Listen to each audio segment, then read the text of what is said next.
We're going to have a little bit of a change in the order of the agenda.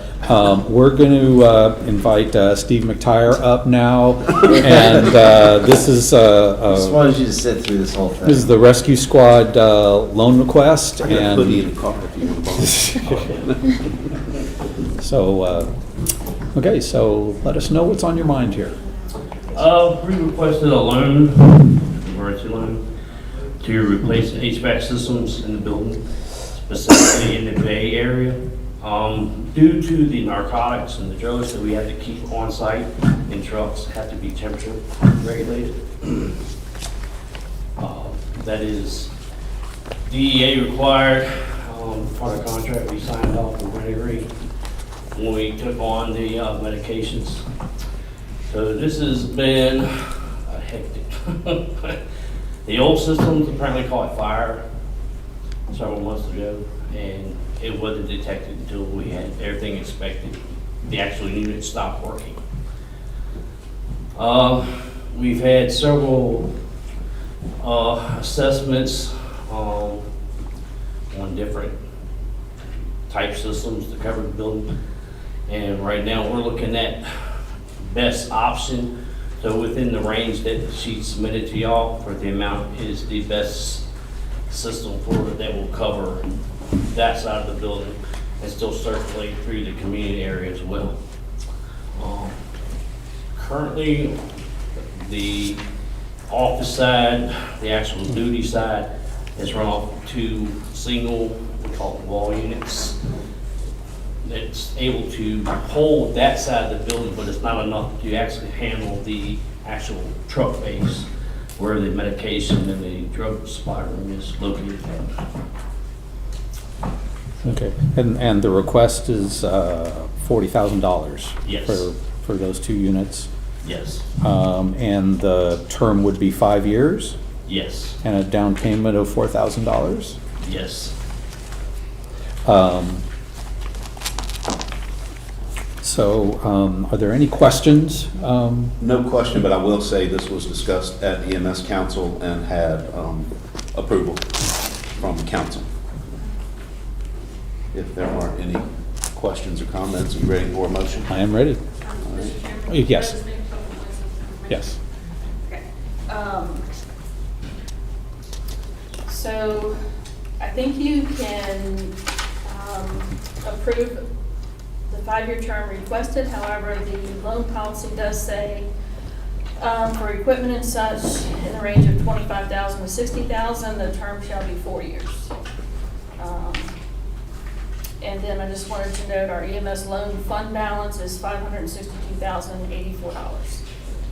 So we have plenty of loan funds to disperse. Okay. Yeah. So,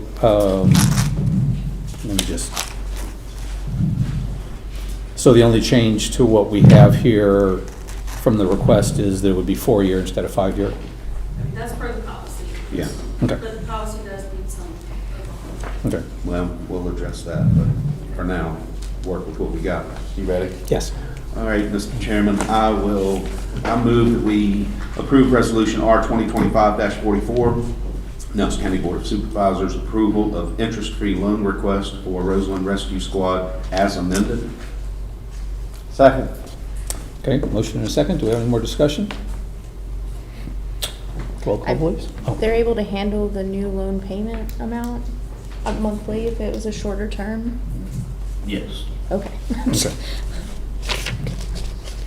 Seemed like a good question to me. Mhm. Dr. Liggett? Yes. Mr. Carr? Yes.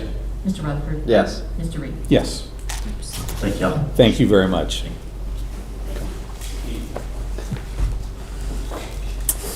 Okay. Next, under new and unfinished business, we have authorization for a public hearing on the transient occupancy tax reporting.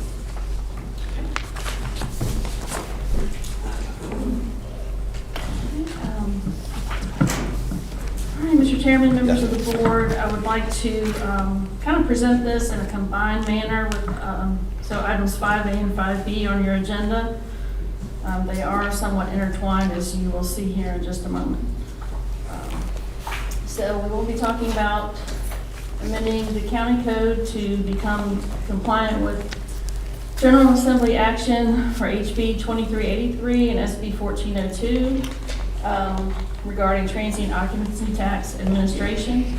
And we're hopeful that the board will authorize public hearings on, as in 5A, Resolution 2025-41 related to transient occupancy reporting, and then Resolution 2025-42, business license requirements. Okay, to summarize the changes to the county code, we're proposing to become compliant with state code. We'd be amending Chapter 11, Taxation, Article 6, Transient Occupancy Tax. The new legislation adds definitions to Section 11-130 for accommodations, accommodations fee, accommodations intermediary, accommodations provider. It would also repeal the current Section 11-132 and enact a new Section 11-132, collection from transients when payable, which provides for collection of tax by accommodations intermediaries and accommodations providers, provides for reporting and remittance of tax by accommodations intermediaries and accommodation providers.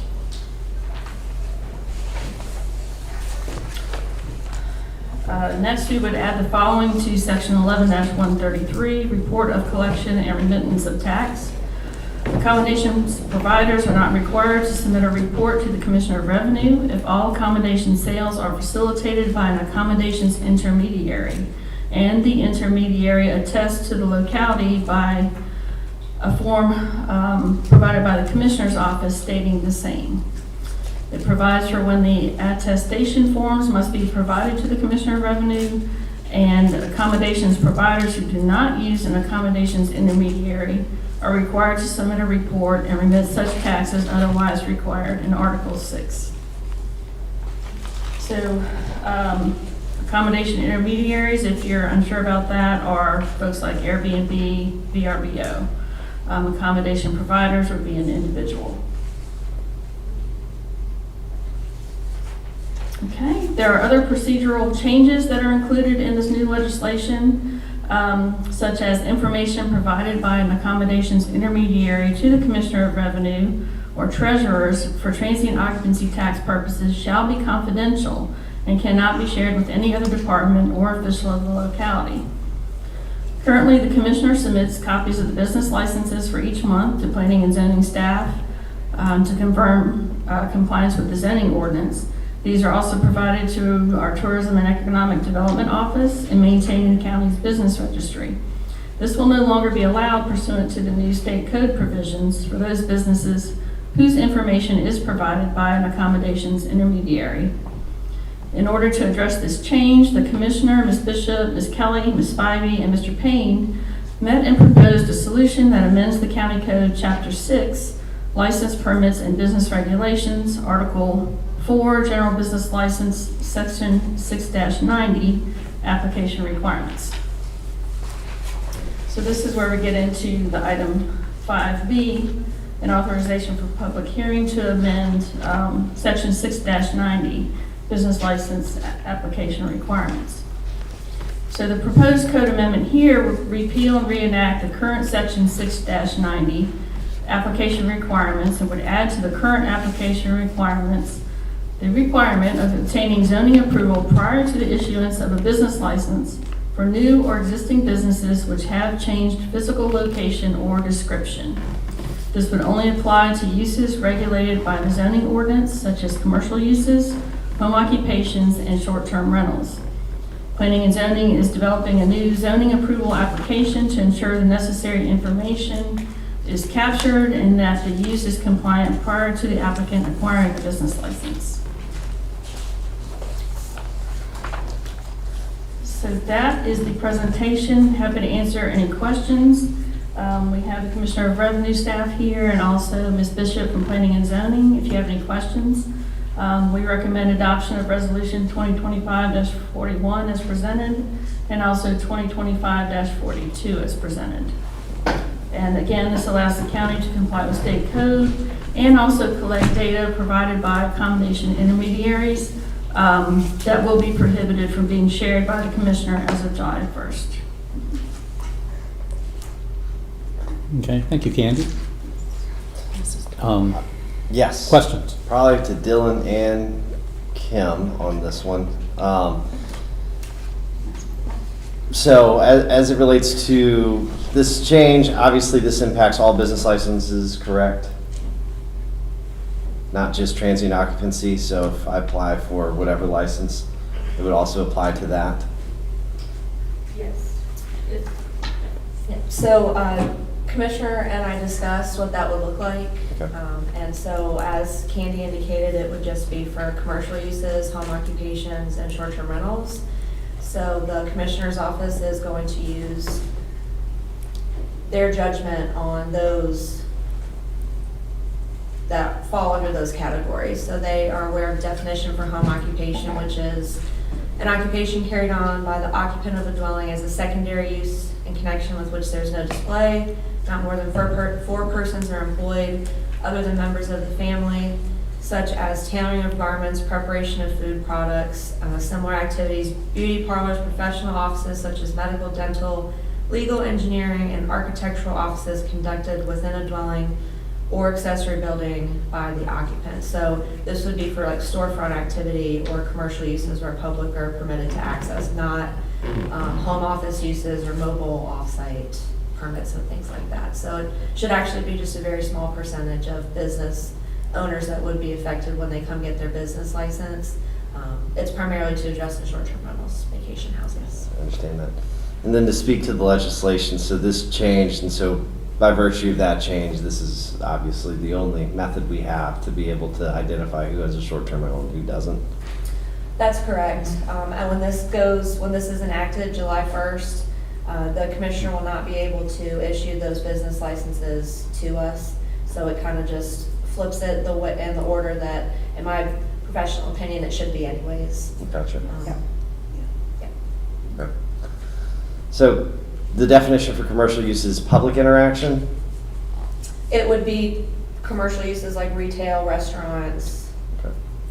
So daily people. offices that are not home occupations. Sure, and I always venture and bring up the same subject, which I have in zoning multiple times. It's related towards the contractor who runs his operations from his house. You know, he may have a handful of employees, and he may park equipment related to that occupation on his property. Would that still meet that definition of home occupancy? So again, the commissioner is going to use their judgment when they send applicants to our office. Okay. Other than that, we have addressed other home occupations where people are storing equipment. We don't have tight enough performance standards, minimum requirements to actually enforce Home occupancy. things like that. Gotcha. Okay. All right. Thank you. Any other questions? Okay, Thank you. thank you, Dylan.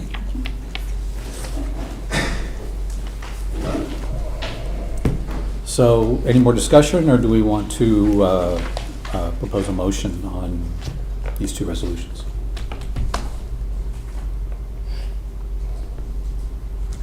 Mr. Chairman, I move that we approve Resolution R 2025-41, Nelson County Board of Supervisors, authorization for public hearing, amendment of the Code of Nelson County, Chapter 11, Taxation, Article 6, Transient Occupancy Tax. Okay, thank you. We have a motion. Do we have a second? Second. Okay, motion and second. If there's no further discussion, we'll have a roll call vote. Dr. Lee? Yes. Mr. Parr? Yes. Mr. Rutherford? Yes. Mr. Reed? Yes. Okay, thank you, Board. We have Resolution 2025-42. Mr. Chair, I move we approve Resolution R 2025-42, Nelson County Board of Supervisors, authorization for public hearing amendment of the Code of Nelson County, Virginia, Chapter 6, Licenses, Permits, and Business Regulations, Article 4, General Business License. Second. Okay. Okay, roll call, please. Mr. Rutherford? Yes. Mr. Parr? Yes. Dr. Lee? Yes. Mr. Reed? Yes.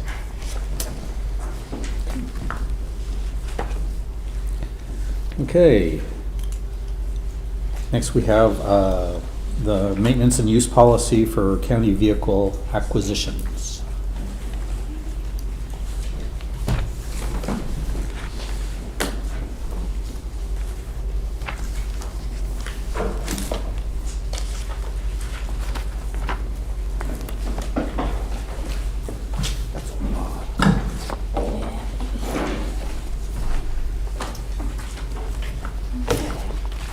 Obviously, the draft document has a lot of information in it, so I'm just trying to summarize it as best that I can here in this presentation. But the board asked for staff to develop a vehicle use policy. So this will attempt to overview that.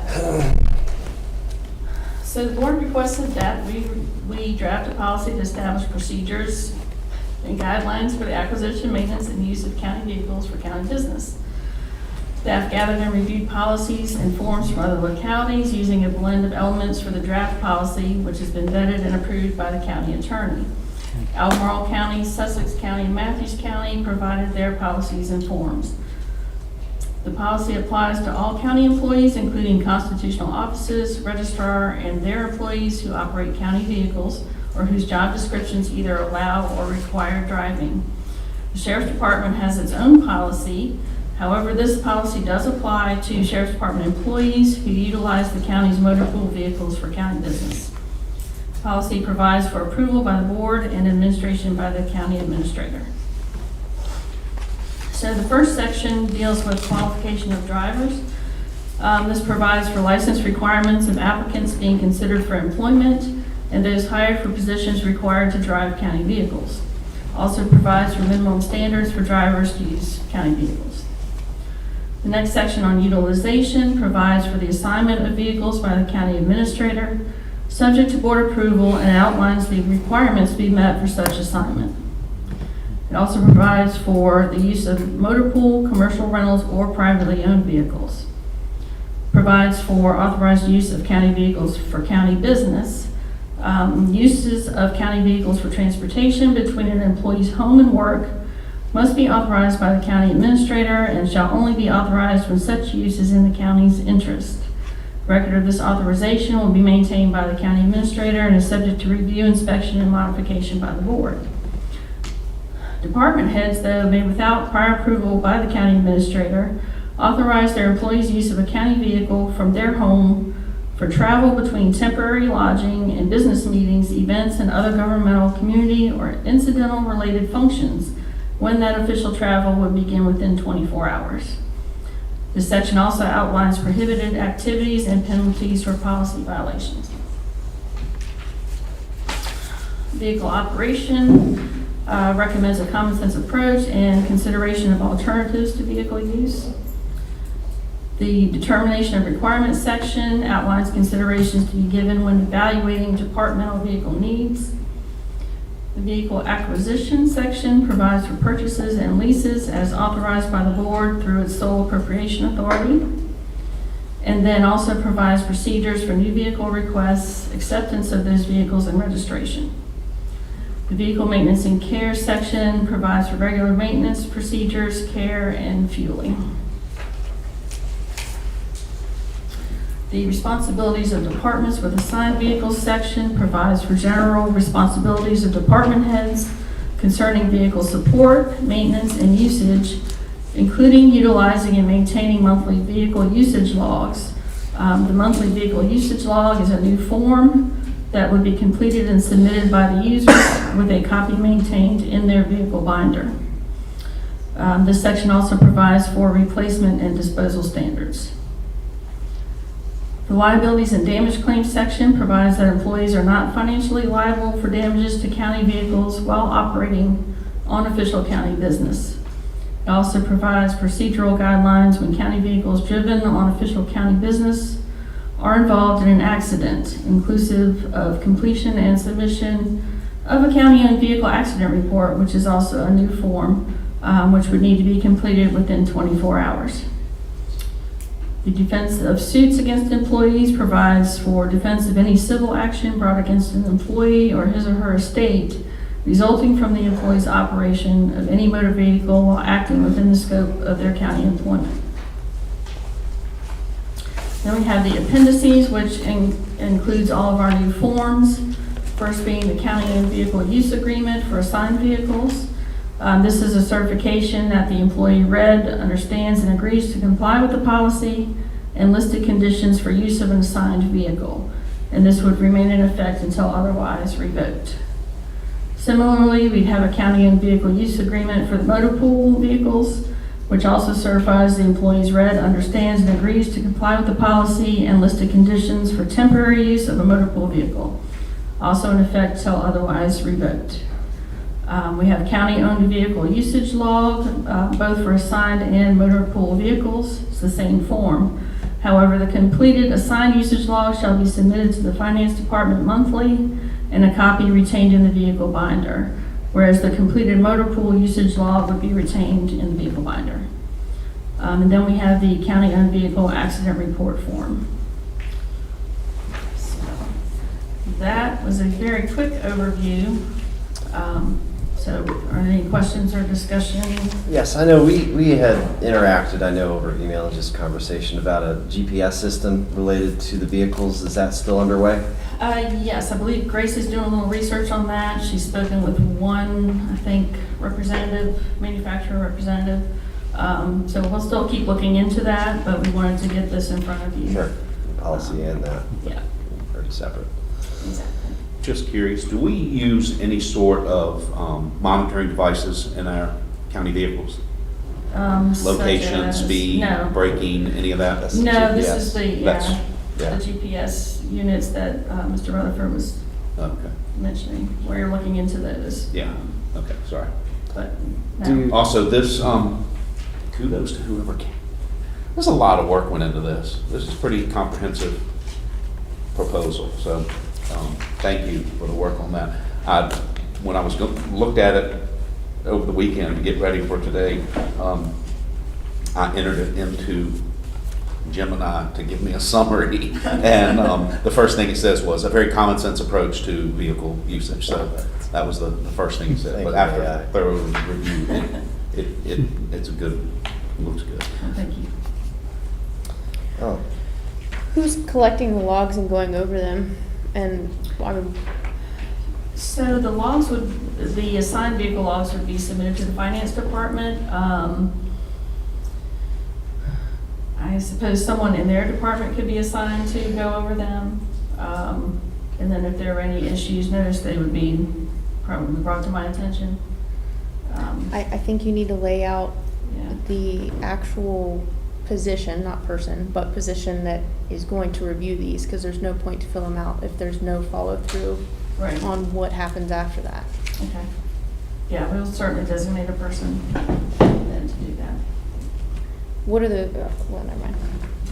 That's all I have to say. Okay. we should probably definitely present this to our insurance and see if they give us a benefit.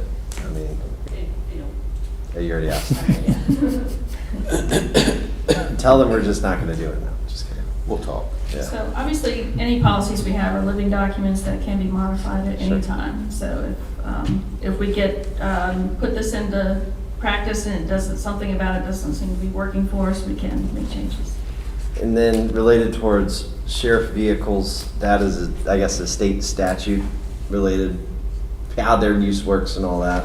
I think it is just the fact that they have to have their own policy Sure. and then they file one with us. Gotcha. I did provide their policy for you, in case you were interested in seeing that as well. There were some concerns about, vehicles being driven out of the county and how far. Right, and that's not in here. That's not in our policy, it's in his policy.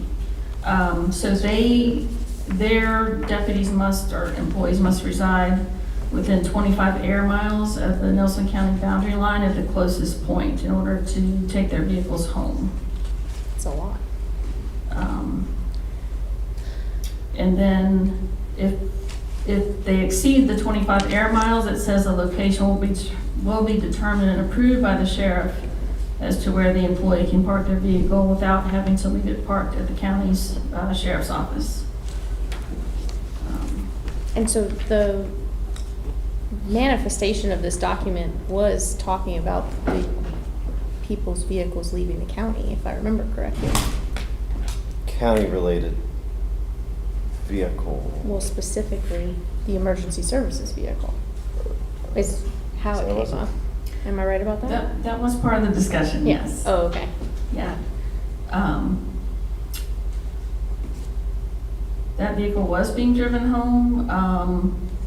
I guess that would be a decision made by myself subject to your approval as to whether or not that vehicle is driven to the residence or if it's left here overnight. Well, I thought we had a conversation about that, and given the activity level of that current director and participating in overnight accidents, emergencies, that we discussed, that it was warranted. I mean, can't say that that's always been the case in that position, Mhm. but in the current position, it is utilized.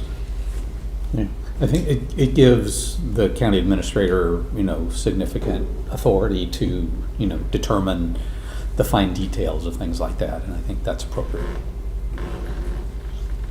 So everything is, every possible scenario, it doesn't have to be, delineated specifically. So, yeah, I think I thought it was I agree with Mr. Parr. I think it's a great job in putting this together, and, So, I don't have a lot of experience with this, but I imagine that as things arise, we could consider amending it if anything is Absolutely. necessary. so you think over the next several months, we should be able to get some answers related towards GPS monitoring Yes. options? Okay, Yeah. good. Thank you. Yeah. There's definitely, there will be a cost to that, Sure. but we don't know what that is just yet. Yeah. Okay. Okay, so if the board would consider adoption of resolution 2025-43, I mean, that would be awesome. Okay. I really do think that they need to define the person that's gonna be looking at those logs and things. I mean, that should be part of this policy, It could be included on the form. because it falls on deaf Information. ears. The information could be included on the form that, No, We had, yes, I agree, I do agree with you. this is But does it turned need to in, be in the policy itself? so if there's They a are- well, yeah, okay. I mean, I'm just thinking of different positions and people changing and, That's why I'm saying the position that is to be looking that over needs to be Yeah. put in there, not the specific person. yes, it does have a specific department. You want it further refined. Well, it In the didn't sound like policy. it was clear on who was really gonna look at it, what they're really looking for. Well, Does that make yes, we sense? haven't decided that side of it, but it would go to the finance department. And so when we vote on this, Reflection. how are we gonna know that the follow-through occurred? Does that make sense? I mean, I guess you would just trust that the follow-through is I don't occurring. trust much. I don't know, we can report back to you in some way, shape, or form on how that's going, how the practicality of the policy is working and submission of the forms and review of the forms. I mean, I would certainly think that a supervisor would be taking care of that. And if not, it's a performance issue. Right. Yeah, I mean, we could direct staff to let us know what they figured out at the next meeting in her reports. As they implement it. Still have to be written in there. I mean, Yeah, if it's not in writing, it's not happening. well, do we want to entertain a motion on this? so in what Dr. Ligon is indicating is she just wants something in writing saying that, and these will be reported to HR or finance. Do you want us to just specifically say that? I mean, it does say it will be Reviewed. reported to the finance department. Okay, If you want a specific position yeah. listed, Well, we can certainly do that. you want it more specific? That's all right. Y'all go ahead. I mean, I'm always one to I feel we need to give that department the leeway to do what's best in that department and let them do their job, and, you know, whoever's in charge of that, if they want to delegate it, but the buck stops with the boss, you know, the head of that department. I don't think we need to get this. Okay. Okay. Do we have a motion? Mr. Chairman, I move we approve Resolution R 2025-43 as presented. Second? Okay. Motion and a second. Any further discussion? Dr. Liggett, Yes. Mr. Parr, Yes. Mr. Rutherford. Yes. Mr. Reed. Yes. Thank you. Okay.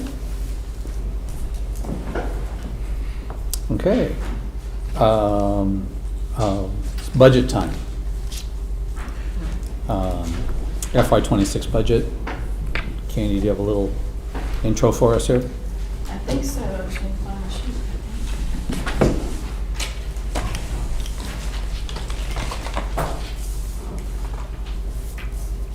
I don't see it right now, but I think, okay, so I was just going to start off this agenda item, just reporting back that we got the information requested from the school division, and that was to come back with a total amount of salary and benefit costs for positions that were shown to receive greater than a 3% salary increase. We did get that information back, and in total, that was $85,221. So just wanted to report back on that information request to start the discussion on the school funding.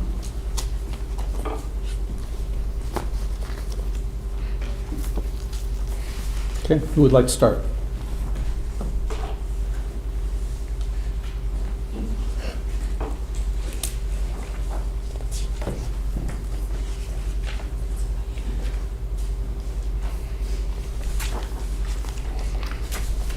Okay, we currently have the budget listed as fully funded as it was put out for public hearing.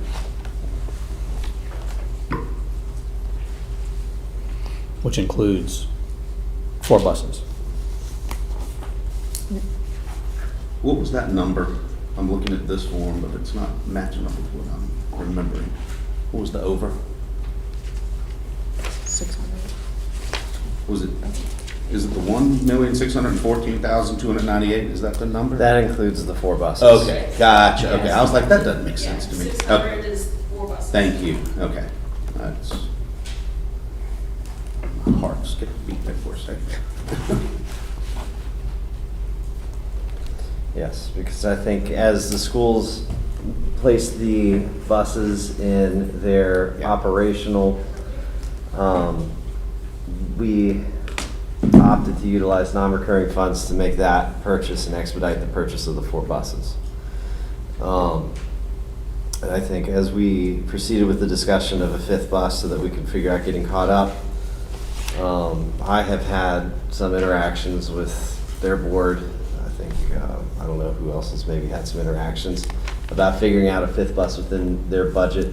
It does appear that their board is amicable to figuring out a 5th bus throughout the course of that year, to try to meet our ambitions of doing that 5 buses a year.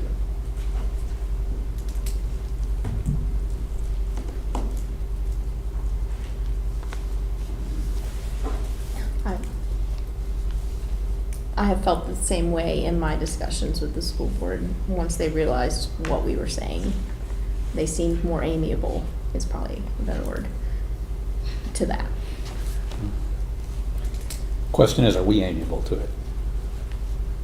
I mean, that's what we would like to find out. Mr. Park? So I'll be honest, I have had my hands full with another board that I'm appointed to, with a lot going on with the Department of Social Services Board. So I have not had an opportunity to dig into these numbers yet. Thank you, Candy, for that summary. So I'm not in the best position at this moment to further conversation. Okay, well, we can entertain a motion to adopt the school portion of our budget at whatever level, or if we could, we have to have it done before the end of the month, for sure, and we might be able to save ourselves another meeting if we take it up today. If we want to defer it, we can set up a meeting and do it at that time if you Personally, desire more time. yeah, we have a closed session going on today, finalizing something that has consumed my time over the last couple of weeks, and I would appreciate more time. I mean, obviously, I don't want to push it to the 30th, but I need more time, personally, but I'm just one. Okay. But yeah. Yeah. Before we decide to do that, I just would like to note, as was mentioned during public comments, it already has been a hardship on the schools to try to determine what kind of funding they're going to have that might not be reflected in what was put out for public hearing. And the sooner that we can, we can come to a conclusion on that, the better. I would entertain a motion today, but if that motion is to meet later and work on this, I'm open to that as well. I would appreciate that if we could. Thoughts? I mean, I certainly understand the proximity to getting this done, and obviously I think I could speak for some of our board. We've been inundated with other things that have arisen, but I do not want this to get pushed back too far if we do defer. Like, I'm talking like at least next week for sure, if we did delay this, because we don't need to be kicking this can down any further than it needs to be.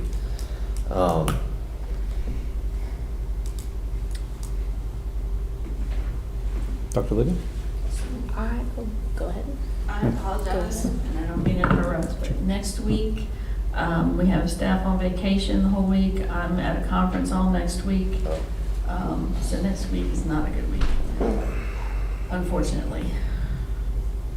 Okay. We do have a joint, what is our joint meeting on the 25th? What is it? That's the Planning Commission Yes. at 5? 5 and 7. Excuse 5 to me? 7 is the work session on the zoning ordinance update, and then at 7, we have the joint meeting with the planning commission for the floodplain ordinance public hearing. Gotcha.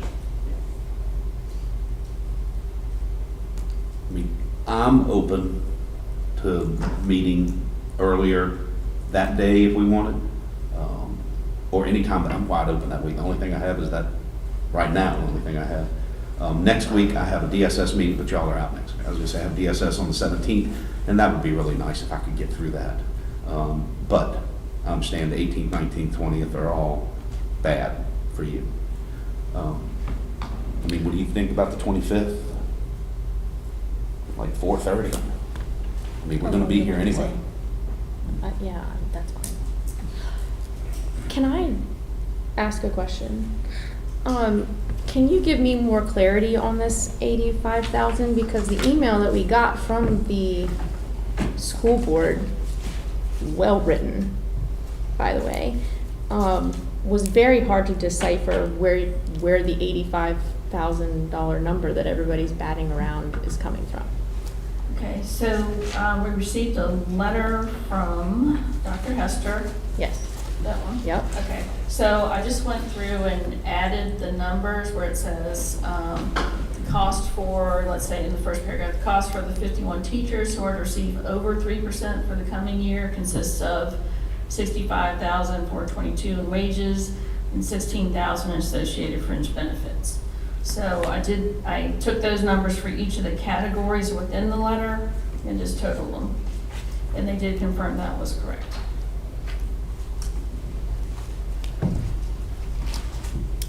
I'll put my concerns out there. I have a concern that we don't vote today, just because I feel teachers, getting the contracts out would bring me joy, one. I have concerns with next year's budget, and if we don't start tightening things up now, it's gonna hurt more next year. So that is also my concern. I worry. I like 3% raises across the board, but the additional time to mull it over brings me joy, but I worry about the contracts and the teachers, so. Gotcha. Yeah, I would just like to bring up the fact that I've been attending school board meetings now. This is, I guess, the 8th year. And they've been talking about trying to deal with the inequities of teacher seniority and salary structure since the first meeting I went to. And Dr. Hester, went all the way back to 2012, 2013 when they first when the board, adopted a policy to try to bring those into more parity and to more competitive scales. And my knowledge of this is that they have, they've done what they've set out to do, and that the differences in the steps goes very far to explaining the relative discrepancies that you see described that you're referring to. So just to say that I feel that the county the superintendent has done, as you noted, did a great job on the letter in giving us the information that we asked for. For us, the only question is what we're going to do with that information and how we're going to move forward. So that's what we should, I think, focus on now. So, Mr. Parr, what was your recommendation for? The 25th at 4:30.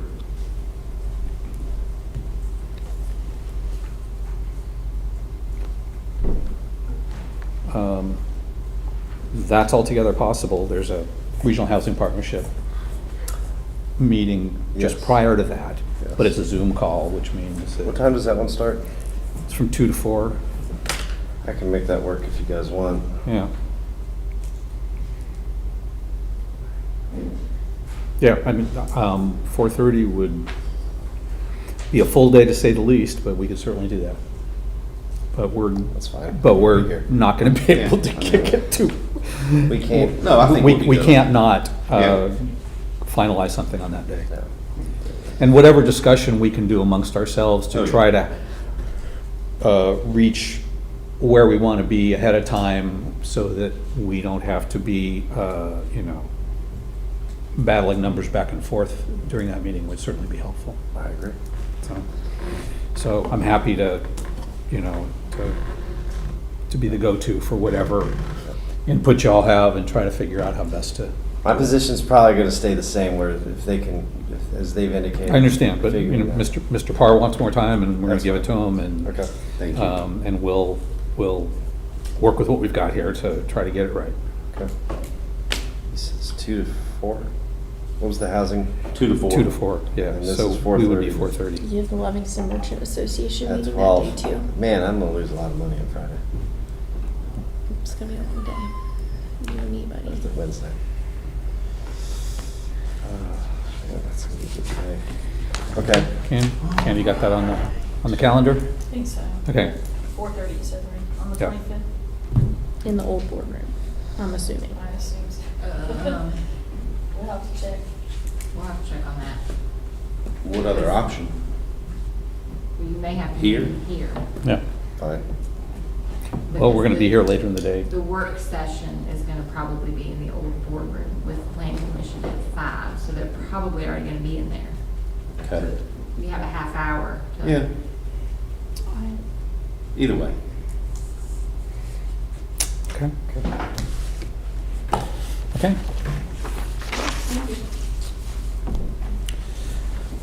Um,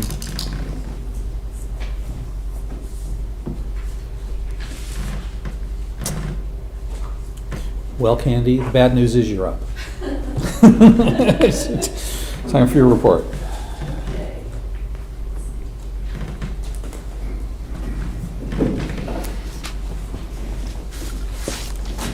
Sorry you guys are seeing so much of me today. All right. Just a quick update on our social services building project.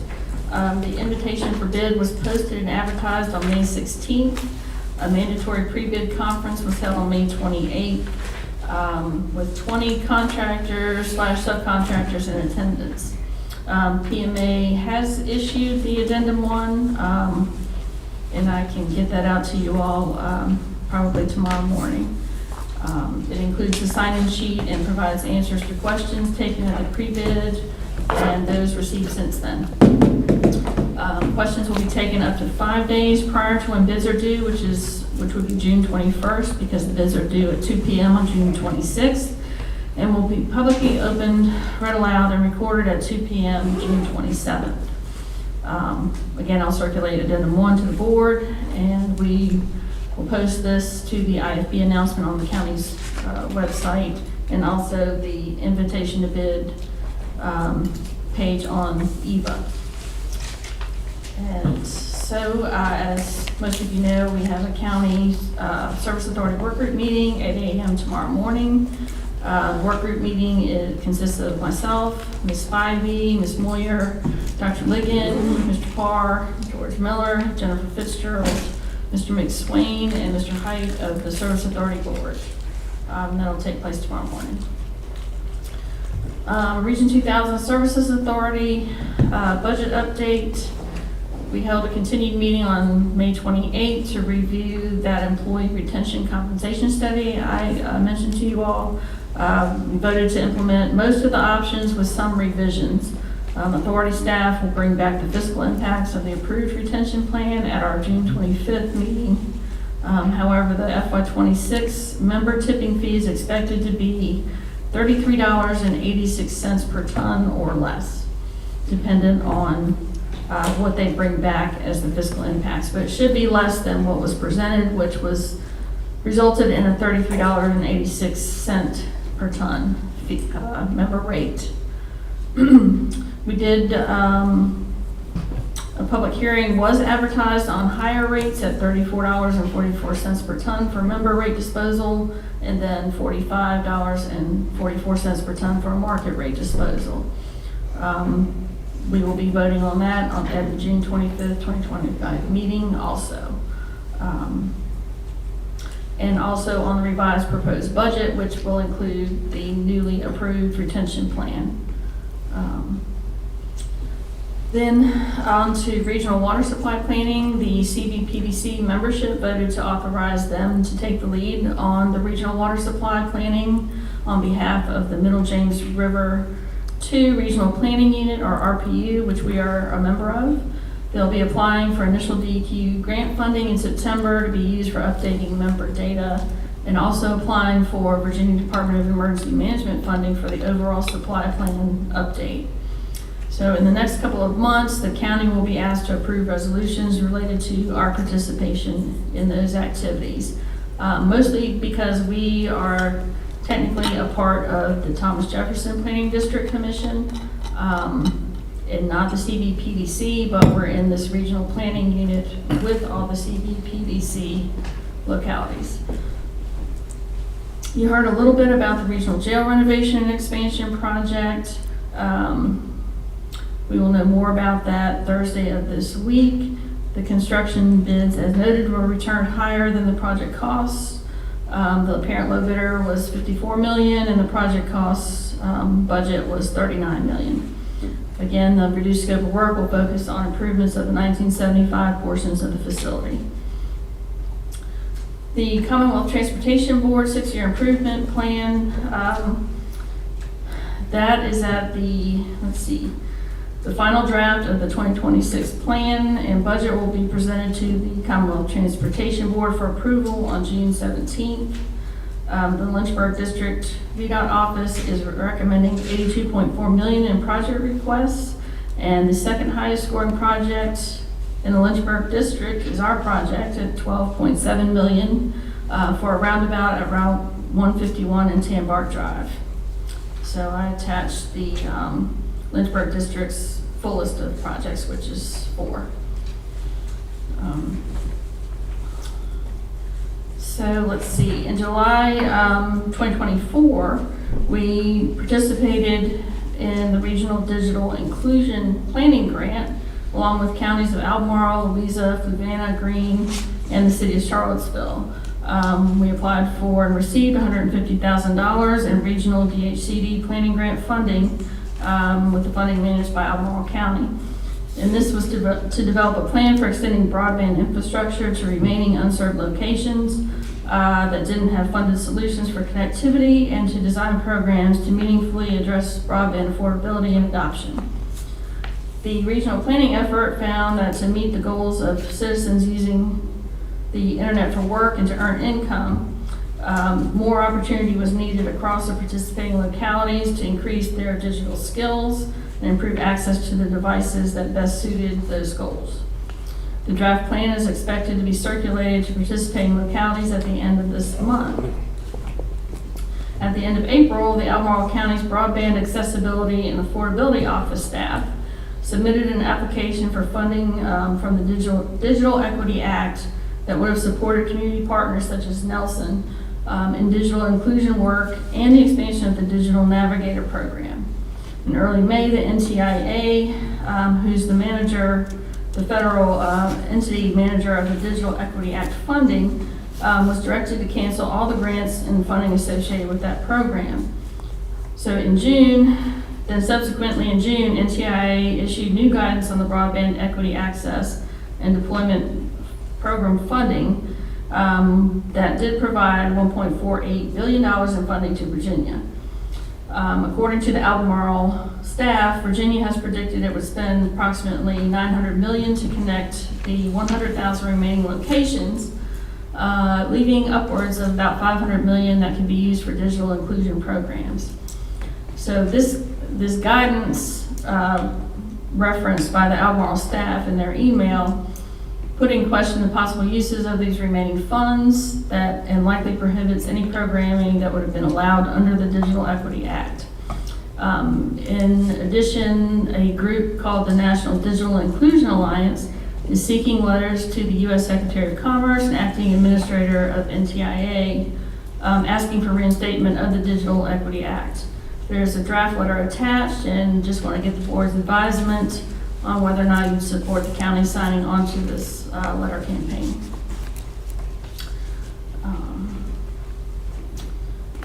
So I can come back to that, or if you want to talk about that now, we can. The timing on that is this week, right? I think I think they want anyone signing on to do it by tomorrow, I believe it says.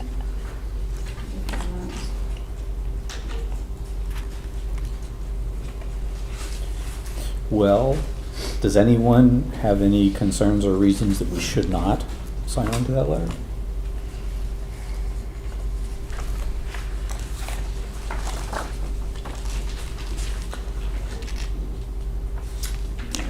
Close of business June 11th.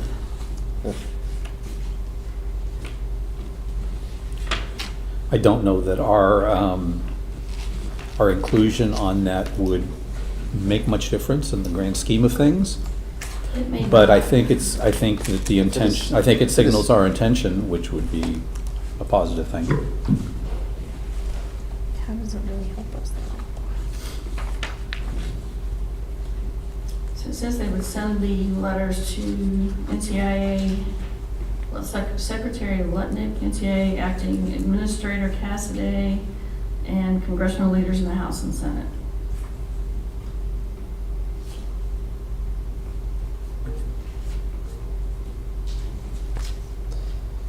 I don't I mean, obviously, we already have wall-to-wall. So, I mean, listen, I'm all about helping other localities. If us signing on helps connect them some, it doesn't have a monetary impact. You know, I don't necessarily have any issues about that. Us counties do have to work collectively sometimes to get certain things done. We're ahead of the curve on that, so. Right. In terms of the connectivity, I think some of the monies would go towards like programs that help people access internet and the devices used, and training people to use them, to access the internet and do different things related to working from home or somehow generating income using the internet. Not just straight connectivity, but a lot of it would be for that. Yeah. So we don't need a resolution, we just need consensus to, Yes, Yeah. yes, if it's okay for me to sign on to the letter, I can do Okay. that. I think Yeah. electronically. I'd be in favor of I'm it. fine with that. Okay. Hopefully. Okay, All right, okay, thank you. good. All right, almost done. As requested, the space needs data collected to date has been circulated to the board. You all can just signal to me when you might want to, if you want to review that or do anything more with it other than just take it under consideration for now. So, meals and lodging tax collection and the lodging entity tracking reports were included. Number of lodging units went back up from 824 in the previous report to 826. You all received the department and office reports for May, June, and happy to answer any questions. Concerning the space needs data that you have there, which is great, again, I'll bring up the fact that I think we need to schedule a joint meeting with the school board as soon as we can, because this is something that we really have to get moving on. Whether our intentions to be able to do something, next year, or whether we have to wait until to do it later, is certainly something that we should figure, and certainly find out what the intentions are and what options we might have. And I think doing that sooner instead of later would be a great idea.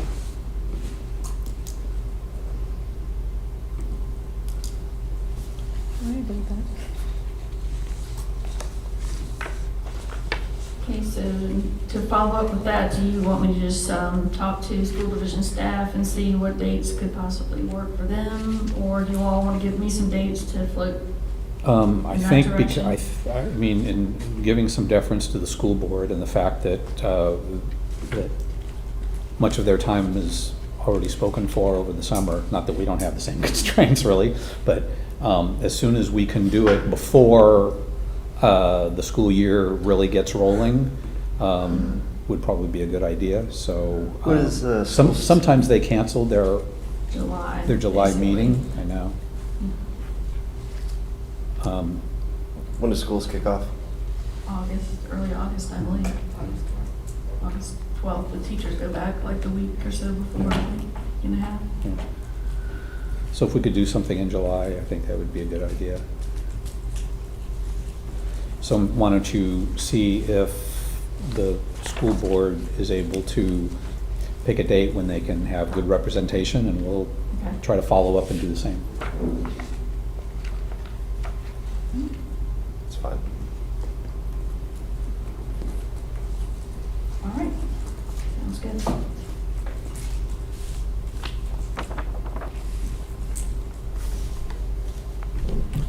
Any other questions for Candy? Okay. All right, thank you. Okay, board reports. Jesse? Yes, we had the PDC meeting a couple days ago. I don't think you made it that day. Had some, trying to think what we talked about. We redid our executive committee. Now have Fluvanna representing this chair again. As it relates to the transportation, what was that plan called? The transportation plan, the safer thing. I got a presentation from them. We took a look at that. We had some discussions about flooding flood map kind of designation who participates in the NFIP. We're participants in NFIP, right? Yeah. Yes. Was interested in learning about counties who aren't, and there were some interesting one-on-one discussions I had with them.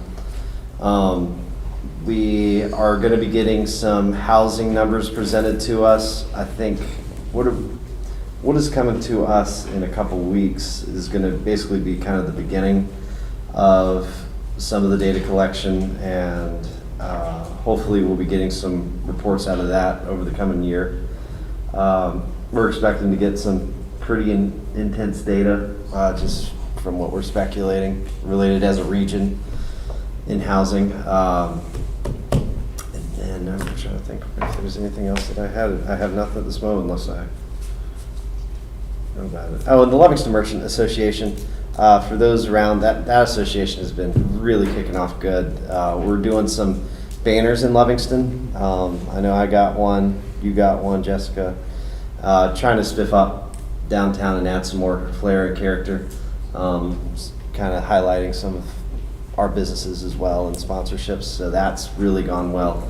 There is some discussion about looking at doing, and I've put them off a couple times because we did the TAP grant related towards doing the entrance signs to the village.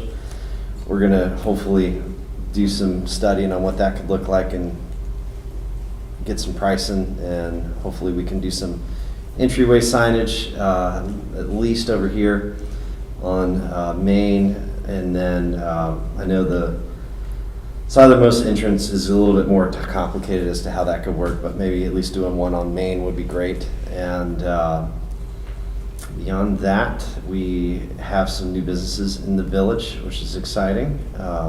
And the farmers market is ongoing. Make sure you guys go there.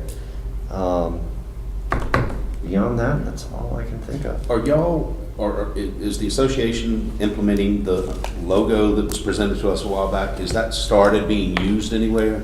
I think it's going to be reflected on these banners that are coming That's out. what I was wondering. That's Yeah. probably going to be the first rendition of it. We're trying to design ourselves in a way that looks at Livingston both from the beautification, the low-lying fruit such as the flowers and trash and these events and whatnot, as our trash collection, and then looking at it from an economic perspective, trying to figure out what businesses we want to see attracted to Livingston. And by virtue of that, looking at zoning directly, what uses do we want to see advantageous to Livingston to bring new business into Livingston? So we have some pretty good discussions ongoing, and we have some good subgroups, and I encourage everyone to come participate. It's good. Exciting. Okay. Dr. Leah? Planning Commission did not have a meeting. However, I'm happy to say I graduated Planning Commission Oh, yeah. school. So did Jesse. And we have two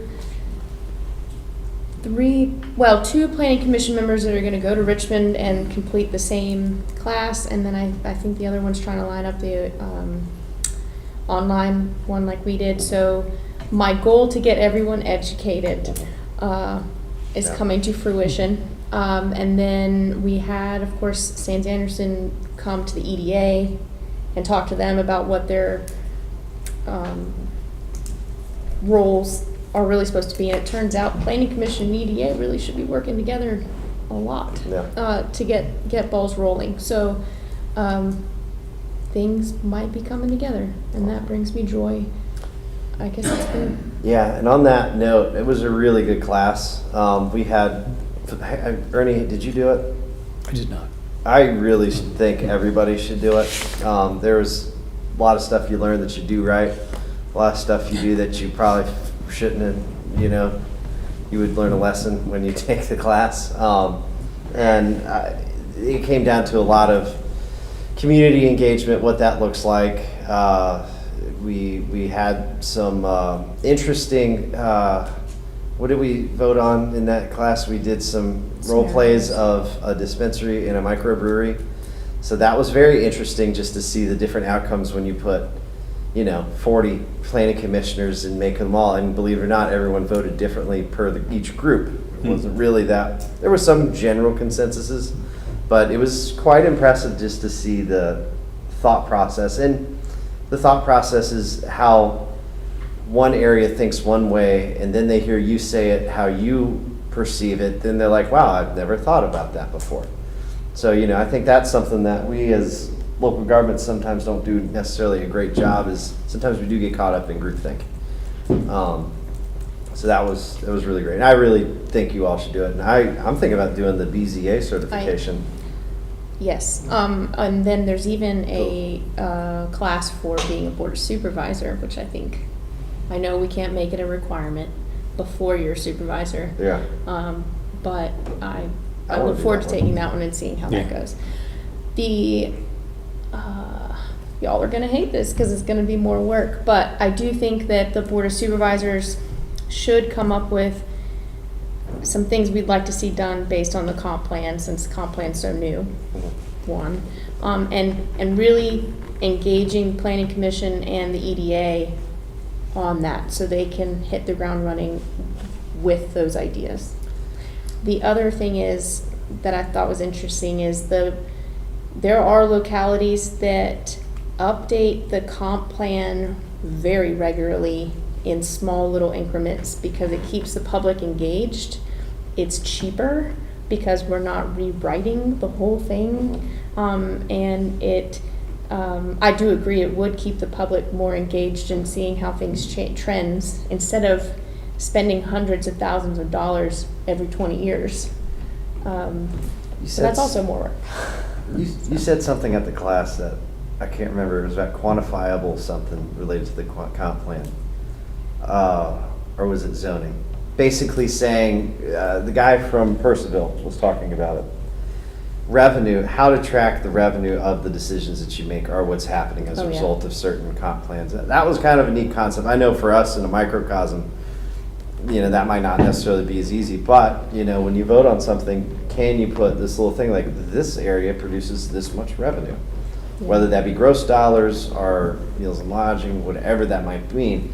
It's kind of like a heat map or heat So chart. they suggested it, the teachers suggested Yeah. it. There's only 2 or 3 localities that actually do that. And it's the planning commission's job to keep watch on the numbers and report back to the board of supervisors, yes, this worked, yes, it didn't, Yeah. kind of thing. They really defined a more active role than what I've seen historically in Nelson County. Yeah. Whether that's good or bad, I don't know, but it did seem idealistic. But I would like to see a path at least towards that, not maybe, we probably can't get all the way there, but the fact that it's a living document, Yeah. it did understand change and keeping the public engaged, revisiting the comp plan much more frequently. But really, we have these entities in place. The state made us put these entities in place to do the work based on the vision of the board. And that communication and symbiosis has never occurred that I can see. So I would like to see that happen once everyone's educated. So, that's all I got. So I definitely like the idea of, and maybe we can add onto our retreat agenda later in the year, that we incorporate some of the comprehensive plan concepts into our planning. And I've always felt that EDA had a greater opportunity to be a proactive participant in local governance. So that would be nice to get planning, zoning, EDA, us working as a team. Novel. EMS Council, Roseland Rescue Squad wants $40,000. That's the only thing that I had from that one. And I have no update right now on DSS board. So that's all I have. Okay. Had a JABA meeting this week this month, 2 weeks ago. And things are going well at JABA. And the other meeting this week was with the Drug Recovery Court. And Candy was there. things are going really well with Recovery Court. They have 4 participants currently. They have 2 pending referrals. They've had 3 graduates since the program started. Other areas are starting to look at our drug court as something that is, should be looked at more carefully because we're being pretty successful at what it is we're doing. And the meetings that I can't speak for what's going on in the trenches, but in terms of the meetings when we've been getting together, Judge Doucette, who's going to be retiring, unfortunately, and Chris, who's in charge of it, through the attorney's office, and all the partners that are doing the work. Everybody is really big and positive on what's going on with it, and I'm just very pleased with that. And that's really all I've got to report. We haven't talked about already today. Which might take us to directives if we haven't said that already. We did appointments, we don't have anything, do we? We do. Diane? Kicked the can on that one last month. Yeah, we have the jaunt applicants. Incumbent, but not. Hicks has also applied. I've spoken to Mr. Hicks, and he's indicated that he's open to serving on anything that may come up in the future as well. He did serve on jaunt for a considerably long time. I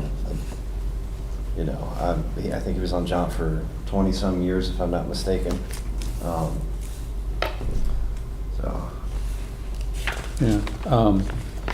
Diana's currently on jaunt. She's doing that now. My understanding is she's doing well with it. Since she has reapplied, I would be really hesitant to deny her that opportunity unless someone feels differently. I feel a touch differently since she applied to Steve Carter and not to Candy McGarry. I like attention to detail and critical thinking, so. To be fair, that was her initial application. I just brought it back for you to see her application. Because in the past, you all have asked for their information as well. So. Let's see. I am also fine with Diane serving again. Same. Mr. Chair, Yes. I move we reappoint Diane. Okay. Second. Let's do roll call. Dr. Leggett? Yes. Mr. Parr? Yes. Mr. Rutherford? Yes. Mr. Reed? Yes.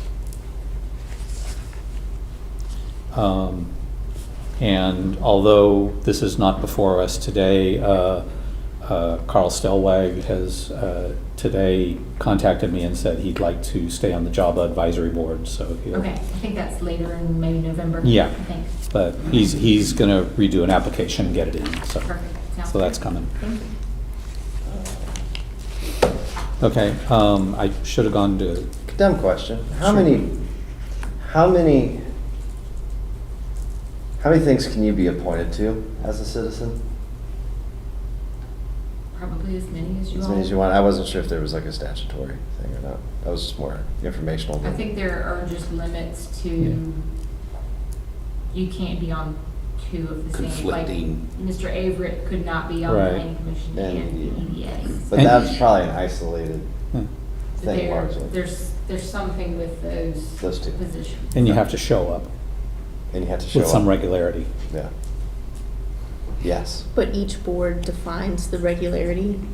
I think it's statutory. It's up to, if it is statutory. It's statutory. Yeah. Yeah. If they serve, if we appoint them, and they're not showing up, then they can be replaced. We've At our been discretion. down this road. Yeah. Oh, have we? Yeah.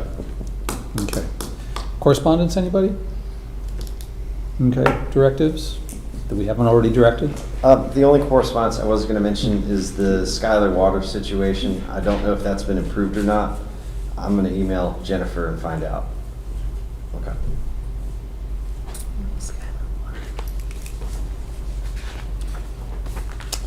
Okay.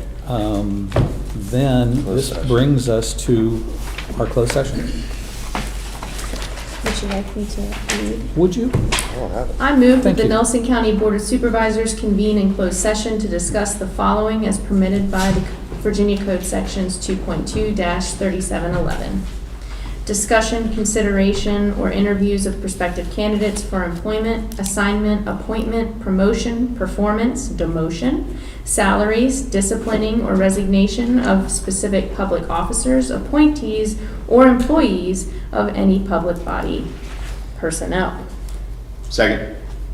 One quick question. Looking in the first paragraph, it says 3711, and then for the certification, it says 2.2-3712. It says it's supposed to, yeah. Okay, good. Yes. I'm good. We have a motion in a second. Okay. Roll call? Dr. Lee? Yes. Mr. Parr? Yes. Mr. Rutherford? Yes. Mr. Reed? Yes. Okay, we are in closed session.